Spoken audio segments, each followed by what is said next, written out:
the international economy and the threefold social order.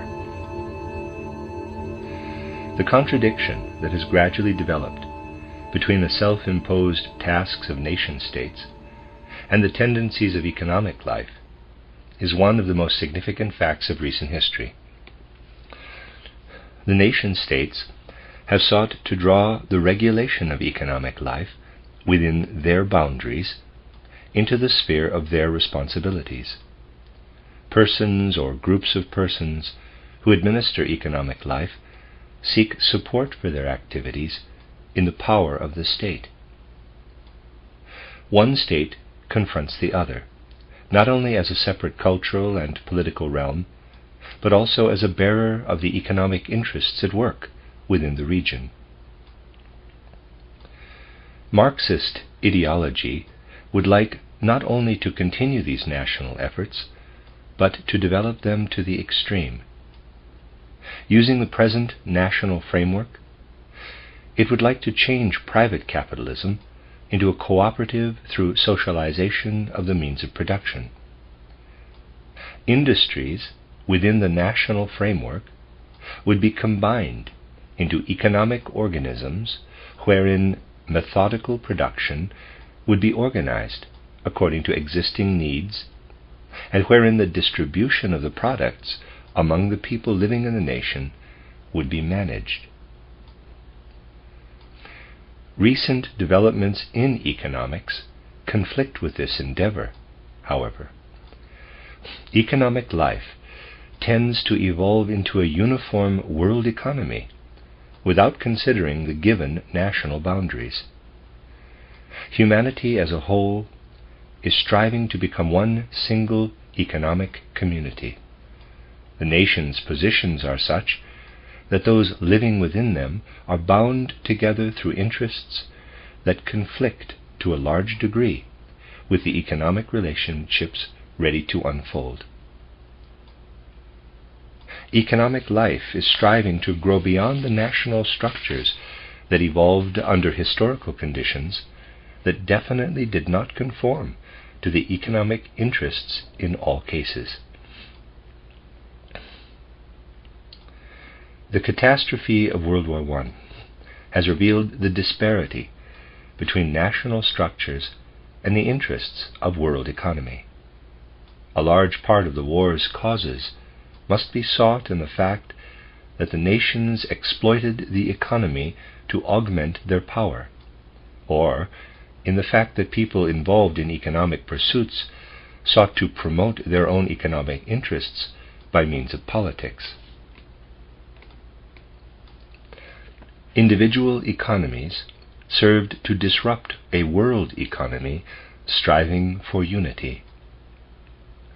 The various nations sought to turn the economic gains that should have remained within the economy to political advantage. Within the national states, cultural and political interests become entangled with those of the economy. Within the national boundaries that have arisen historically, cultural, political, and economic interests will not necessarily coincide.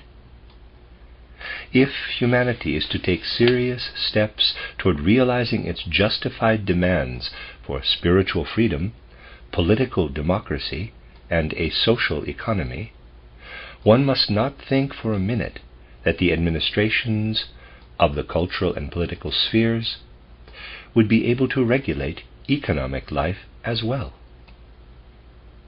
For all cultural and political relationships on an international level would have to adapt themselves slavishly to the conditions of an economy whose coercive nature would influence their development. In theory, Marxist socialism easily avoids such criticisms. Its exponents argue that cultural attainments and political provisions are ideological constructs founded upon economic realities. Marxists believe, therefore, that they need not worry for now about the organization of the cultural and political domains. They want to create closed economic systems on a grand scale, and believe that within these systems, cultural and political conditions will arise that will permit international relations to start up on their own once the economic systems begin doing business with each other. This socialist approach recognizes a truth, yet it is a one-sided truth. In the existing states, so the Marxist discovered, branches of production are administered, products are managed, and both administration and management are combined with a form of government that denies cultural freedom and is politically far from ideal. He concludes from this that henceforth the social organism need only produce more and administer more production lines. Because he believes that, out of all this, the cultural and legal political spheres originate, quote, by themselves, close quote, the Marxist overlooks one thing. To the extent that one takes the government of people out of economic administration, precisely to that extent must another form of government be found. The idea of a threefold articulation of the social organism makes provision for that which Marxist socialism ignores. It takes seriously the ideal of an administration of economic life that is based solely upon economic perspectives. Yet it also allows one to recognize that the spiritual needs and political demands of humanity have to be articulated into separate administrations. This permits cultural and legal relationships on an international level to become independent of economic life, which must pursue its own path. Conflicts that stem from one sphere of life will thus be balanced through another sphere. Nations or alliances that are in economic conflict drag the cultural and legal interests into the conflict if they are unitary states whose governments combine the administrations of cultural, legal, and economic concerns. However, in a social organism where each of these three spheres has a separate administration, economic interests will, for example, have a balancing effect on opposing cultural interests. In the southeastern corner of Europe, where the catastrophe of the World War started, one could observe the effect of the merger imposed by the unitary nation-states on the three areas of life. In general, the cultural contrast between Germanicism and Slavism was at the root of the conflict. This was aggravated by a political element in the sphere of rights. In Turkey, the democratically minded Young Turks replaced the old reactionary government.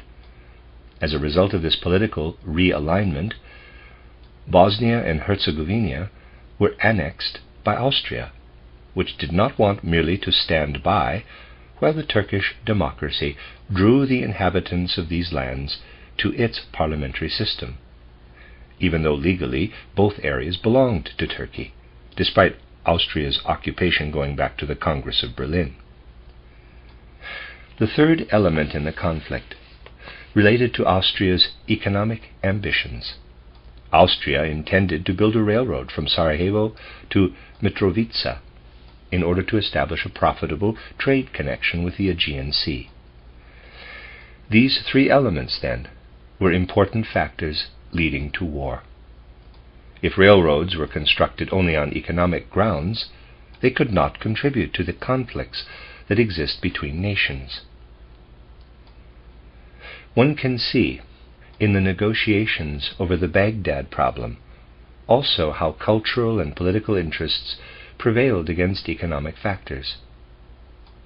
The economic advantages of such a railroad could have been viewed entirely from the perspective of world economy, if the negotiations would have involved only economic administrations, whose decisions could not be influenced by other national interests.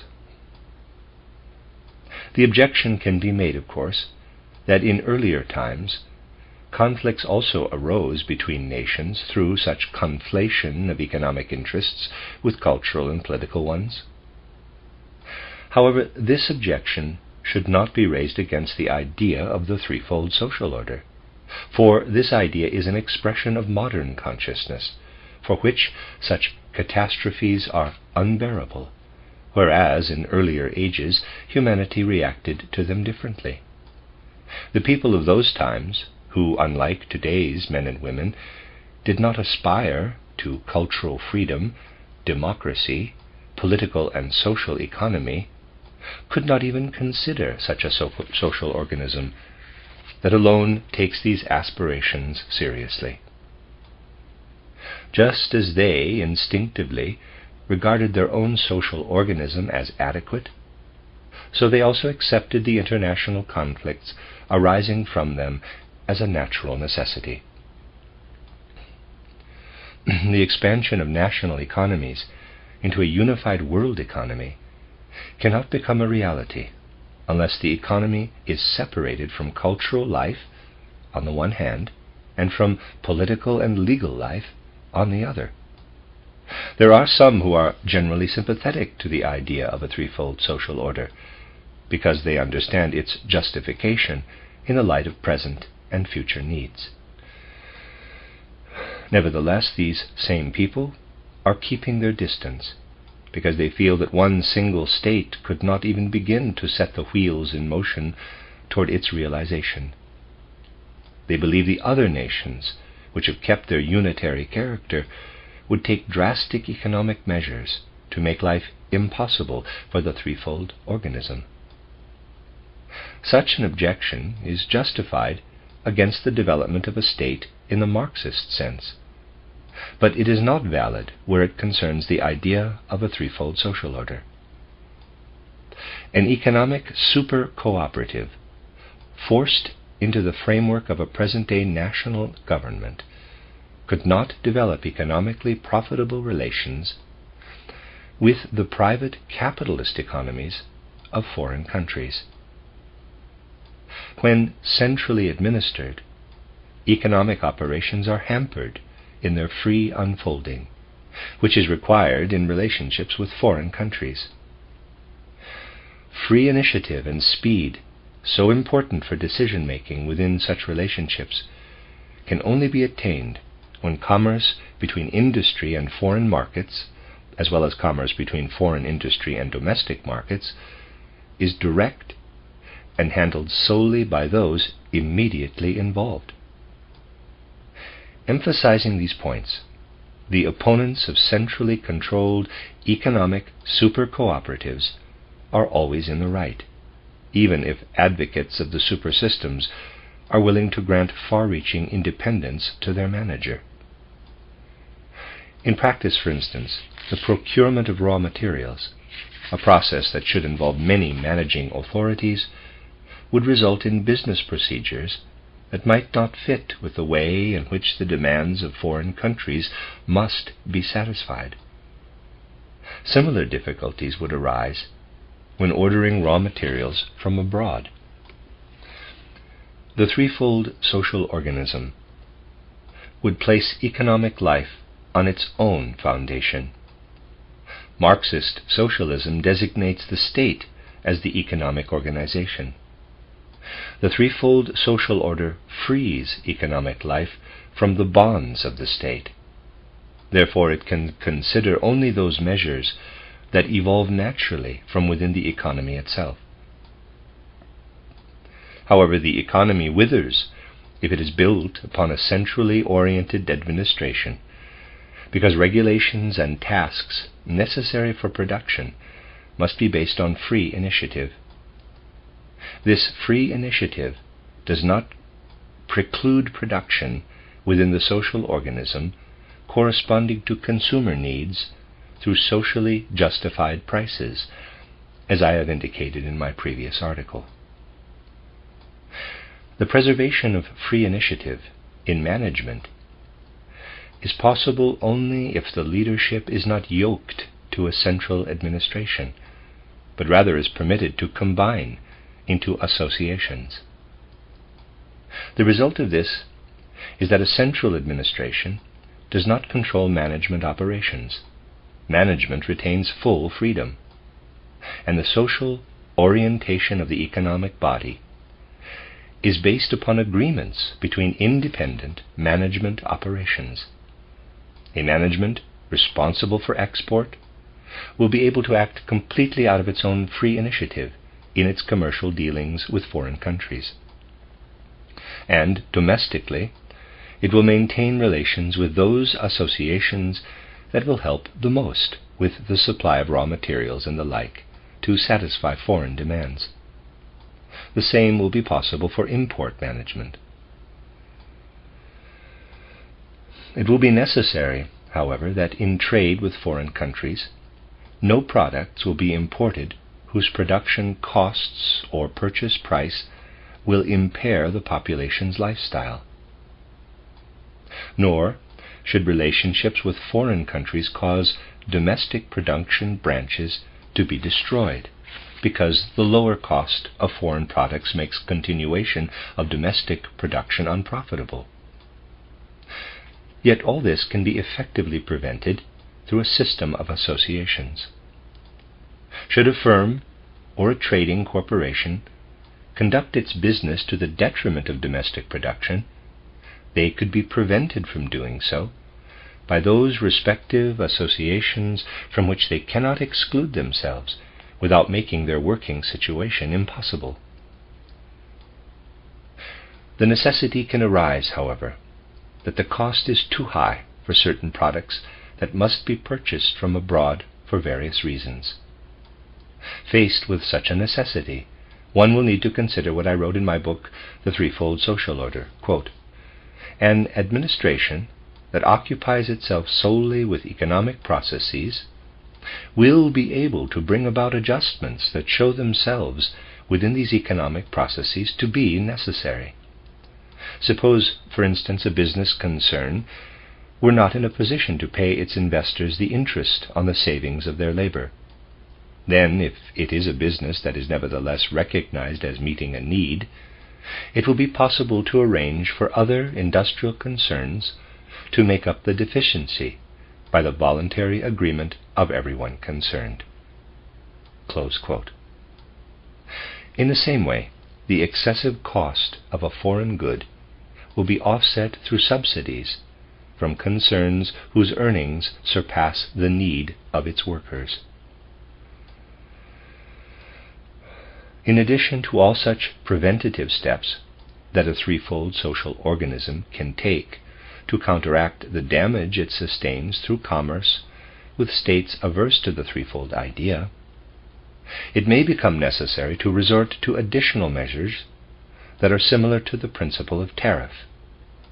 It is easy to see that autonomy of economic life dictates different premises for such measures than those needed when treatment of import and export depends upon majority rule within groups of people united by common political and cultural interests.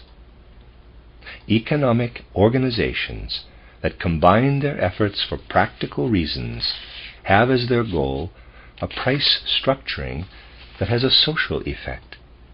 Such endeavors could never arise out of individual groups' desire for profit. That is why the economic life of threefold social organisms strives toward the ideal of free trade. Within a unified world economy, free trade offers the best way of guaranteeing that production in separate parts of the world is neither too expensive nor too cheap. A social body with independent economic management that is not surrounded by threefold organisms will, of course, be forced to protect certain branches of production from economically unfeasible price reduction by raising tariffs. The management of these tariffs will then be entrusted to associations for the public's benefit. If disadvantages can be overcome in the manner indicated, an isolated threefold social organism will present itself to foreign countries as a comprehensive economic structure whose internal organization will be of no consequence for commerce with non-articulated states, since this commerce is not based on the internal structure, but rather on the free initiative of those engaged. On the other hand, the individual nation's progress toward establishing a threefold order will be highly exemplary for other states. The effect will make itself felt not only morally, through the social character of the way of life the inhabitants of the threefold organism enjoy, but also through the awakening of purely economic interests. These will arise because the threefold social order will prove to be markedly less profitable for the non-articulated states when they retain their unitary character than it would were they to adopt the threefold order themselves. In this way, then, a threefold social order could be instrumental in clearing away obstacles to a unified world economy. Through its structure, based on free associations, the threefold organism can prevent damage to itself as a single economic body. Through organizing its labor force rationally to make certain products attractive to foreign countries, the threefold organism can assure that the disturbances it causes among unitary states will not lead to boycott of its economy. An oasis within the area it shares with the national economies, the threefold nation will prove that the changeover to threefolding indeed represents economic progress and in general a step forward for humanity. Today it is stressed on many sides, and rightly so, that the salvation of the world economy has to come from a heightened will to work, a will that has been diminished by the war. Anyone who understands human nature knows that this commitment to work can only come when people are convinced that in the future their work will be done under social conditions that guarantee them a dignified human existence. The belief that the old social system can lead to an even better way of life is crumbling on all sides. And within certain areas, the disaster of the World War has shattered this belief completely. The idea of the threefold social order will exert a compelling influence in the direction indicated here. It will create an impetus toward work through the vistas it opens up into humanity's social future. To disseminate this idea in a way that can be received with understanding, and that will put to rest the misgivings of its opponents, seems to be an essential part of the task confronting contemporary social thinking.